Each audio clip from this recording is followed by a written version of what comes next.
दोस्तों, जानते हो ना, अमेजन के जंगलों में ऐसे ऐसे राज छुपे हैं जो तुम्हारे दिमाग को चकरा देंगे।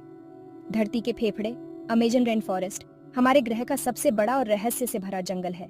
दुनिया के हर चौथे जानवर को यहीं घर मिला है। सच में, हर चौथा। सुनो तो, अमेजन में 400 बिलियन से भी ज्यादा पेड़ हैं। और ये पेड़ 20% ऑक्सीजन बनाते हैं, जिससे हम सब सांस लेते हैं। और भी मजे की बात, इस जंगल के कुछ हिस्से ऐसे हैं जहां आज तक कोई इंसान नहीं पहुंचा। वहां की हवा में एक अलग सी महक है, मानो कोई बूढ़ा राज दबा हो। अमेजन नदी